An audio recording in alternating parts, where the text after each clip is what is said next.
are on a movie set here. It sounds like we're in a carpentry shop, which is what we really own. Are you're actually, you had mentioned before we started talking that you're actually staying down here. What's life like down here for you working? We all know the film industry is very glamorous. Yeah. Yeah. Well, no, it's kind of fun for me in just forgetting about the movie for a minute, but it's very rare I get to spend time in a town in the United States, apart from New York and sometimes Los Angeles. So you get to see a kind of smaller town, how it kind of works and how the music is, and you get to know the clubs. There's quite a nice music scene here. A lot of acts come through, you know, you get to see all the hustle and bustle and kind of hype that goes with it, and that I never normally see. I mean, you arrive in a town and maybe you stay 2 nights, and you don't see all the competitions and giveaways and beer parties and like endless hustling that goes on. It's quite amusing. Do you create a sensation when you go out? Do you have that problem with being mobbed, or do they leave you alone? They kind of, when I first got here, they had something called a Mick watch, so I kind of like curtailed my activities somewhat. So every time I went out, they phoned into the station to say what I was doing, you know. So I was seen in all these different places at the same time, you know, pancake houses and places I'd never actually been to. Have you ever taken acting lessons or something? I mean, yeah. What do they teach you? Well, they teach you to relax, you know, that's the first thing, and then so not to be tense, and they teach you to concentrate, and they teach you how to create your character, you know, and so that you make a background for the character, and you know what he's done in his life and how he would react to any given amount of scenes, and then you get to improvise some, you know, so that you're quick on your feet. So do you like this sort of thing? I mean, would you be happy to do movies as a full-time thing, or do you just like to drop in occasionally? Well, I spent nearly all my working life doing music, so I'm quite happy to do movies. And, I wouldn't like to give up music. I think that, no, I wouldn't like to drop that. It would be silly, because it's so much more direct, and you're so much more. Even though music is a tremendous amount of teamwork, movies is even more so. So that you have to really be a team player to be in movies. There's not a lot of room for too much busting out on your own and all that. Even though I know that people have reputations for throwing fits and so on, but I don't think that really makes it easy. What are you playing in this movie? You're the bad guy, right? Or one of them? I'm one of them. I'm a mean guy, you know. I'm a kind of paid to do a certain job, and it's like I collect these bodies from the past and sort of reanimate them and so on. But yeah, I'm pretty mean. Do you have a love interest in this movie? No, I have no love interest. I'm dead butch. My interest is guns, and you know, I get to shoot lots of guns and machine guns, and I had to go down to the shooting range to. So I hadn't handled guns. So I'm not really that much of a gun buff. I find all that American fascination with handguns rather kind of dangerous. About people that kill with them every year. Well, you told some English reporter once that you were carrying a gun, didn't you? Probably just to freak him out. Right? I used to sometimes carry guns because I was being threatened a lot, but I don't really like guns, and I think that America's got to sort of forget it's the frontier, and about time we got rid of them, to be honest. And all this fuss about 7 days, I think not anyone should be allowed. It's the only country in the world you can buy a handgun in. I know, it's I don't know if Americans realise that. You can't buy a handgun anywhere else. You can buy a shotgun if you really have to go hunting. I mean, it's just a lot of rubbish, all this stuff about 7 days, and I mean, no one should be allowed a handgun. What do you have a handgun for? Well, they say it's for sport, you know. I go down to, anyway, I know, I go down to this gun shop where you have a range, and I go with this FBI people and all this. You can buy any gun you want down there, anything. So I have to do this for the movie, so, you know, I force myself to become a gun buff and to become a better marksman, and I had good fun with it, you know. So now you can do quick draws and stuff and twirl it around your finger. Not these guns, it's not really like that, but I can shoot these submachine guns and these automatic weapons that I was really not very happy with using. I still don't really want to have one to, you know, shoot quail with. Yeah. But on the Georgia State that you're saying. 9mm Uzi, but I'm quite good at it now. You've only done 3 movies over the course of your career, but I'm sure you get scripts all the time, don't you? What kind of stuff do you get? Yeah, I mean, I used to get a lot of scripts to replay the character I played in performance and to play a singer, you know. But I am a singer in show business. I don't really want to play in a movie. It's interesting for me to play somebody else. Yeah. You know, and, Are there parts you've always wanted to play that you're still hoping to do? Do you ever want to do Hamlet? No, I don't want to do Hamlet particularly. It's much too difficult. But I quite like doing this part I'm doing now is the kind of part that I kind of feel that it's well within my range to play kind of villains and so on. I'm not saying that, but you know, I'd like to do some other things as well. Yeah. Like something a bit more light-hearted would be Comedy? Nice. Well, you know, up to a certain point, yeah. Farce? Farce, no. Comedy, yes. You don't, maybe you can't talk about this, but do you die spectacularly in this film? No, I don't die. I haven't done many Oh. movies, but I usually die in them. Yeah. And I don't die. No, I shoot quite a lot of people there. Possible sequel then, if you don't die. Possible sequel, yeah. Shucking through the street. What's the matter with you, boy?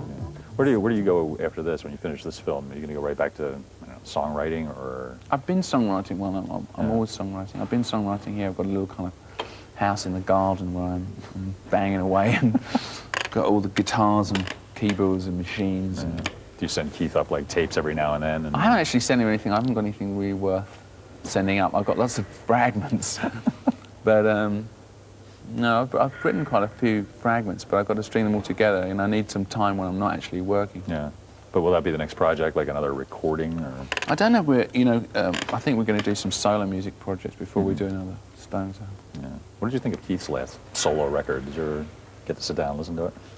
Yeah, I think it was quite a good band. Yeah. Initially, I thought the drums were too loud, but as it was produced by the drummer, it's like one of those things. But I don't know, maybe the next one the drums won't be so loud. But I thought it was interesting. Yeah. You know, the thing is, it's like, you know, get to talk with people like in Monty Python, you know, people never like their colleagues' other work, you know. It's just, they're so prejudiced that, you know, I don't think that people have a They married somebody else. Yeah, I think they don't have a clear view of it, especially at the beginning. But, you know, vocalists, you know how they are.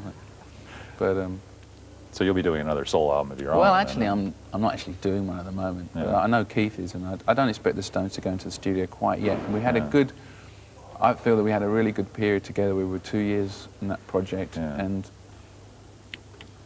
I'd kind of like to do other things as well. I mean, I love working with the Stones and all that. Yeah. And we had a long tour, and I just want to just refresh myself doing some other musical things before I go back and do the Stones. I think the thing about the Stones is they seem to have, they've gotten so big that how are they going to do anything smaller True. than a stadium tour? And, okay, if they can do an arena tour, maybe. Yeah.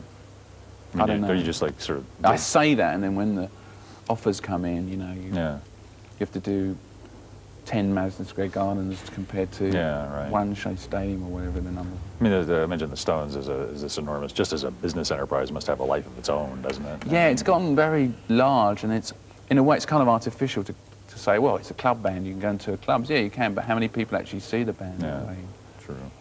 But was everybody in a good mood at the end of this tour? I mean, when it's finished up, were they all saying, boy, let's keep going, or? Yeah, they were actually, which was kind of surprising considering how many gigs we've done. I was kind of tired at the end of the American tour, but the European tour was tough, but it was not quite as tough as the American tour. Yeah. You played some of the East Bloc countries when you were over there. Is it difficult to convey to people over there that, you know, the dummies have to inflate on time and all these technical details? Yeah, apparently any problems that was along those really lines? problematical. They were great. That's why I don't know, Czechoslovakia was apparently quite difficult like that, but they were very cooperative, and we just flew in extra people and made it work. Yeah. Is it possible for bands to go over there and actually make a living doing this sort of thing, playing the East Bloc now? Or is I don't think you can make a living playing the Eastern Bloc unless you do it with very stripped down shows. Yeah. The economics of it are not really very good. Yeah. For, you know, if you're trying to take a big show, and you know, even a regular, what we would consider by our standards, you know, a regular arena show, like I saw the ZZ Top show last week, mean, even a show like that is a big show to take there, you know. Yeah. I don't think you'd ever be able, you know, you have all kinds of problems. Electricity for one thing, you know, all that. After all these years on the road, I mean, you sometimes get sick of it, or you get yourself so insulated now that it really runs like clockwork. Well, Well, maybe not clockwork. it runs like clockwork in the United States. It doesn't run like clockwork anywhere else. Is the answer. Yeah, because America's all one country, all speak the same language and have the same phones and things. Yeah. It becomes much more difficult and time-consuming, and you know we still have borders in Europe, you know. Yeah, but not for long, right? But not for long. But we're still going to have, you know. It's not going to disappear. I'm an optimist, but I don't believe it's going to go away. Yeah, the French will be French for a while. I think so. And you know, we still have terrorist problems, and people want to retain, you know, sovereignty over things like terrorism and drugs and so on. Yeah. You had said that after the tour you went to, I just thought this was interesting. You went to Bhutan. I don't know if you want to talk about that, but you've been to a lot of places. This is one of the great places in the world. Well, it's a very wonderful place. I went to the Himalayas and went. Actually, everyone did the same thing. They went away to relatively far away places. And Didn't all wind up in Bhutan together? No. Or anything. No, we all went in. Ronnie and Charlie went to Africa. Keith went to Jamaica, and I went to the Himalayas first. I went on a big long trip, and I went walking in the Himalayas, and I took the family as well. It was quite amazing. And are they happy when Dad comes home and says we're going to the Himalayas? And they're saying, "Oh my God." Yeah, they kind of went, "Oh my God," when they saw him actually walking. But no, it was great because you got completely out of the Western sort of phone civilization. There were no phones, which is amazing. And what do you do there? Just you walk and you play in tents, and you have these fantastic views of the mountains, and you dance with the local people and play drums and things like that. It sounds fun. Do you make home movies of this? Yeah, I've got lots of home movies. I mean, that's one thing that you know, I was just, you know, you're worried to get to the next place where you can charge up the batteries. Yeah. So I think we saw your daughter Jade when we were out at the video shoot, and I wondered what she's been listening to recently. Do you monitor? No, she's in India at the moment. She's been in India painting. So. Oh, is she a painter? You know, young English people do. They all go to India and paint. And she's a very. I think that a lot of my friends and that are younger have very Catholic taste in music, meaning that they're very wide. They don't only kind of zoom in on what's going on this week. I think maybe in the 12-year-old range they're very much narrow. But when they get a bit older, they start to dip into, you know, they're very much, the guys tend to be a lot into the Led Zeppelin, as well as kind of what's going on now. Yeah. It's funny because I don't think people at program radio see it that way at all. I think they assume all kids want whatever's out this week. And they're not at all like that. You know, I don't know really what's changed that. I mean, I would never listen to my parents' record collection. Yeah. I mean, I hated it. Dreadful. Yeah.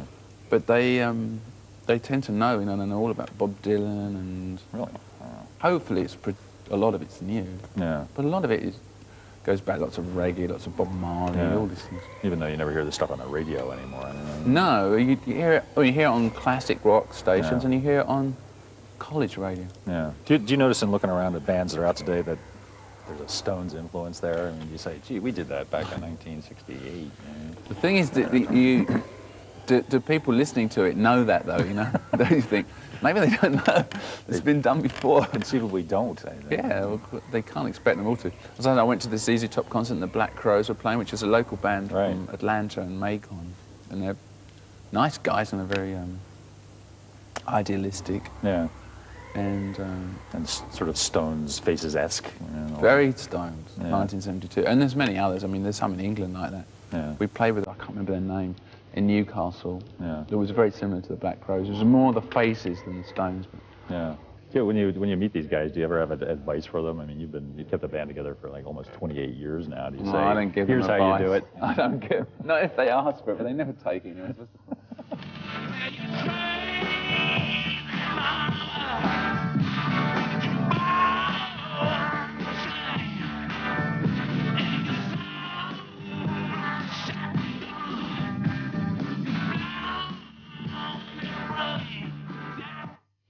Starting.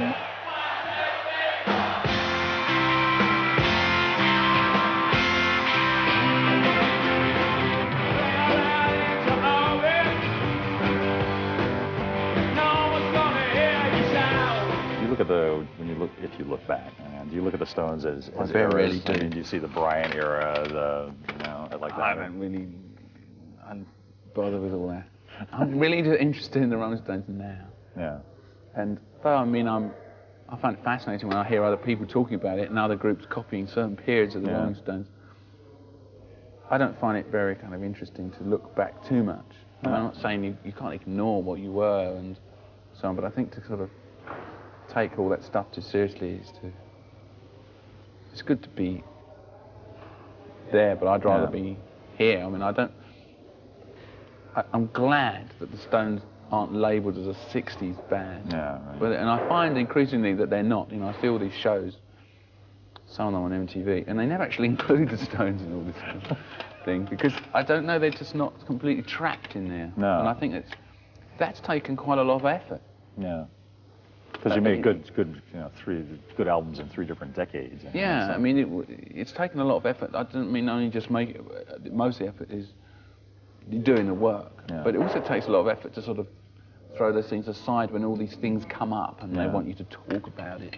And I just shunt them, I tend to get lost, you know, these kind of look backs of history. I tell other people to do it, you know, get someone else. Yeah. I mean, it's pretty fascinating, though. That, like, the aftermath sound of the Stones is very different from the Sticky Fingers sound from, you know. But I never play them. Yeah.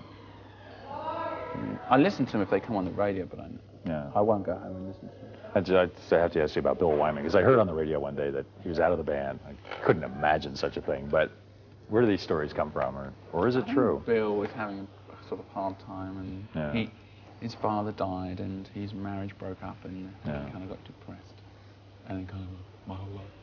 But I don't know. I don't think it's anything that big. So far as you know, he's still playing bass there. Right? Yeah, he's playing bass on the record. Some people said to me he's not playing on the record. He's playing on the record. You can tell the style. If it ever came to that, could the Stones go on if you lost somebody crucial like that? I mean, if you lost Wyman or if you lost Charlie, I mean, could the band continue? I don't like to. I know that's speculative. I don't want to speculate. Yeah. But I've been boning up on my bass playing. No, the band hate me when I play bass. Do you think that the band as people has changed? Everybody changes over the years, obviously, but are they radically different now than they were like back in 1963? Are the Stones? Yeah. Well, you're part of them. You know, we're all radically different people because we've learned a lot and changed. Hopefully, we've changed and grown and so on. But there's still that sort of spark that's still there for me. Yeah. So I'm still love of a lot of the same music. You know, we talked about the blues. We're still playing blues. Yeah. All the B-sides for the Steel Wheels were all blues. I don't know if you really realise it, but we cut, you know, blues especially for them, and some of them we took old ones and brought them out. Yeah. I mean, when you're getting back together after a couple of years and you're starting to rehearse, are there songs you'll just go back and start jamming on or warming up on? Are there traditional tunes? Yeah, we tend to warm up on 12 bars. I think most people do. There's nothing special about that. I wanted to ask you about that. I don't know whether you want to talk about this or not, but the David Angela Bowie thing. Do you have any response to all that? When she, after her 10 years of Be Quiet Angela ran out, she shows up and saying, came home and found them in bed one day. I think that it was all kind of set up by the guy that was running. I don't really remember the circumstances. Really. But I don't know, is it a part of your life that we never discovered heretofore? No, I think most of my life's pretty open book.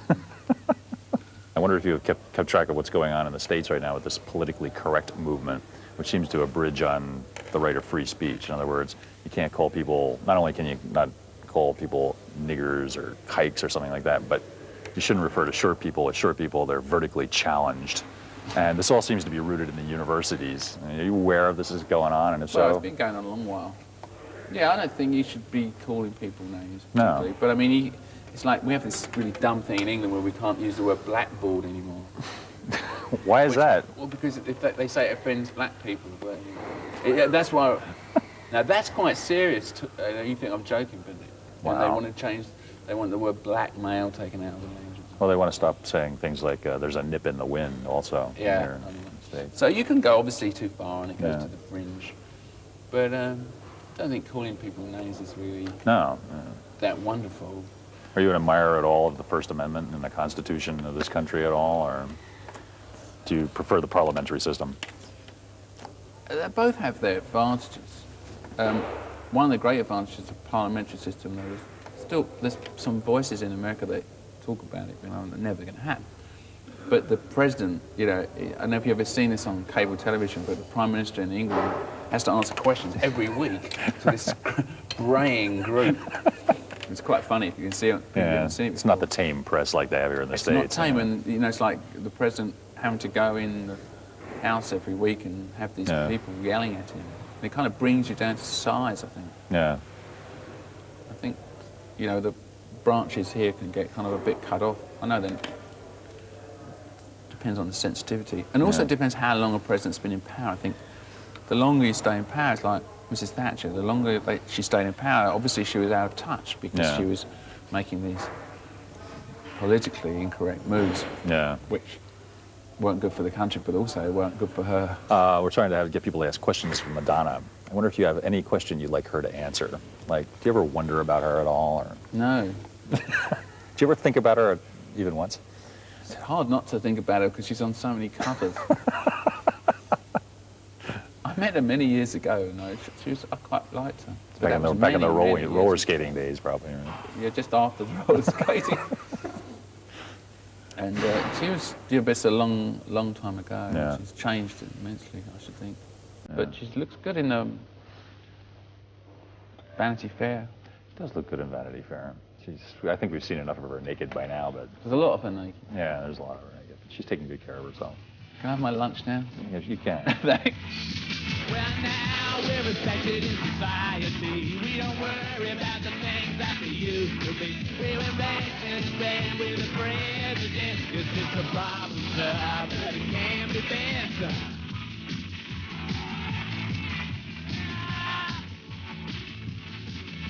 Now we're a pillar of society. We don't worry about the things that you used to be. You're a rat racer, you're the queen of pawn. You're the easiest play on the White House lawn. Get out of my life. Don't come back. Get out of my life. Don't come back. You're so respectable. She's so respectable. She's so respectable. She's so respectable. Get out of my life. Don't take my wife. Don't come back.